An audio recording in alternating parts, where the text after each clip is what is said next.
ಒಂದು ಪೂರ್ವಕಾಲ ವೃತ್ತಾಂತ 16ನೇ ಅಧ್ಯಾಯ 11ನೇ ವಚನದಲ್ಲಿ ವಾಕ್ಯವು ಈ ರೀತಿಯಾಗಿ ಬರೆಯಲ್ಪಟ್ಟಿದೆ. ಯೆಹೋವನನ್ನು ಆತನ ಬಲವನ್ನು ಆಶ್ರಯಿಸಿರಿ, ನಿತ್ಯವೂ ಆತನ ದರ್ಶನವನ್ನು ಅಪೇಕ್ಷಿಸಿರಿ ಎಂದು ವಚನವು ಬರೆಯಲ್ಪಟ್ಟಿದೆ. ಅಂದರೆ ಪ್ರೀತಿಯುಳ್ಳ ದೇವಜನರೇ, ನಾವಿವತ್ತು ಯಾರನ್ನ ಆಶ್ರಯಿಸಬೇಕು, ಯಾವುದನ್ನ ನಾವಿವತ್ತು ಆಶ್ರಯಿಸಬೇಕು ಅಂದರೆ ಕರ್ತನನ್ನು, ಆತನ ಬಲವನ್ನು ನಾವು ಇವತ್ತೇನ್ ಮಾಡಬೇಕು, ಆಶ್ರಯಿಸಬೇಕು.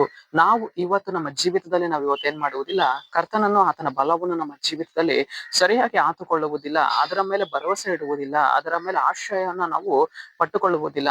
ಆದರೆ ಪ್ರೀತಿಯುಳ್ಳ ದೇವಜನರೇ, ಇವತ್ತು ನಾವು ಮನುಷ್ಯರ ಮೇಲೆಯೂ, ಹಣದ ಮೇಲೆಯೂ, ಮನುಷ್ಯರ ಬಲದ ಮೇಲೆಯೂ ನಾವು ಇವತ್ತೇನ್ ಮಾಡುವವರಾಗಿದ್ದೇವೆ, ಆಶ್ರಯಿಸಿಕೊಳ್ಳುವವರಾಗಿದ್ದೇವೆ, ನಂಬಿಕೆಯನ್ನು ಇಡುವವರಾಗಿದ್ದೇವೆ.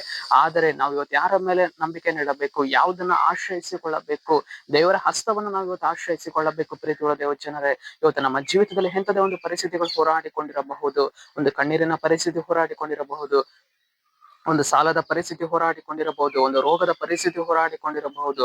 ಆ ಎಲ್ಲಾ ಪರಿಸ್ಥಿತಿಗಳಲ್ಲಿಯೂ ಕರ್ತನನ್ನ ನಾವು ನೋಡುವಾಗ, ಕರ್ತನನ್ನ ಆಶ್ರಯಿಸುವಾಗ, ದೇವರ ಹಸ್ತವನ್ನ ನಾವು ತೆಗೆದುಕೊಳ್ಳುವಾಗ ಇವತ್ತು ನಾವೇನ್ ಮಾಡುವವರಾಗಿದ್ದೇವೆ, ಬಲವನ್ನು ಹೊಂದಿಕೊಳ್ಳುವವರಾಗಿದ್ದೇವೆ.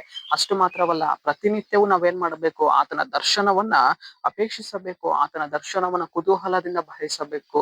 ಆತನ ಸನ್ನಿಧ್ಯಕ್ಕೆ ಹೋಗುವಾಗ, ಪ್ರಾರ್ಥನಾ ಮಂದಿರಗಳಿಗೆ ನಾವು ಹೋಗುವಾಗ, ನಮ್ಮ ಸಭೆಗಳಿಗೆ ನಾವು ಹೋಗುವಾಗ ನಾವು ಇವತ್ತು ನಮ್ಮ ಒಂದು ತೊಂದರೆಗಳನ್ನ ನಾವು ನೋಡಿ ಅಪೇಕ್ಷಿಸಿಕೊಂಡು ಹೋಗುವಂತದ್ದಲ್ಲ. ನಾವು ಇವತ್ತು ಆತನ ದರ್ಶನವನ್ನು ಅಪೇಕ್ಷಿಸಿ ನಾವು ಇವತ್ತೇನ್ ಮಾಡಬೇಕು, ಆತನ ಆಲಯದ ಅಂಗಳಗಳಿಗೆ ನಾವು ಹೋಗಬೇಕು. ಪ್ರೀತಿಯೊಳ ದೇವಜನರೇ, ಆಗ ದೇವರ ಪ್ರಸನ್ನತೆ ನಮ್ಮ ಜೀವಿತದಲ್ಲಿ ಇಳಿದು ಬಂದು ನಮ್ಮ ಜೀವಿತದಲ್ಲಿ ಇರುವಂತಹ ಬಲಹೀನತೆಗಳನ್ನ ಅದು ಮಾರ್ಪಡಿಸಿ ನಾವು ಯಾವಾಗಲೂ ಆತನನ್ನು ಆಶ್ರಯಿಸುವಂತೆ, ನಾವು ಯಾವಾಗಲೂ ಆತನನ್ನೇ ನೋಡುವಂತೆ ಅದು ಸಹಾಯ ಮಾಡುವಂತದ್ದಾಗಿದೆ. ಇವತ್ತು ತೊಂದರೆಗಳು ಬರುವಾಗ, ಕಣ್ಣೀರುಗಳು ಹೋರಾಡುವಾಗ ನಮ್ಮ ಕಣ್ಣುಗಳನ್ನ ಏನ್ ಮಾಡಬೇಕು, ಕರ್ತನ ಕಡೆಗೆ ಎತ್ತಬೇಕು. ನನ್ನ ಸಹಾಯವು ಎಲ್ಲಿಂದ ಬರುವಂತದ್ದಾಗಿದೆ ಎಂದು ನಮ್ಮ ಕಣ್ಣುಗಳನ್ನ, ಕೈಗಳನ್ನ ದೇವರ ಕಡೆಗೆ ತಿರುಗಿಸುವಾಗ ಉನ್ನತ ಆಕಾಶದಲ್ಲಿರುವಂತಹ ಕರ್ತನು ನಮಗೆ ಏನ್ ಮಾಡುವವನಾಗಿದ್ದಾನೆ, ಸಹಾಯವನ್ನ ಮಾಡುವವನಾಗಿದ್ದಾನೆ. ಸರಿ, ನಾವು ಪ್ರಾರ್ಥಿಸಿಕೊಳ್ಳೋಣ. ಅಪ್ಪ ಕರ್ತನೆ, ನಿನ್ಗೆ ಸ್ತೋತ್ರ ಸ್ವಾಮಿ.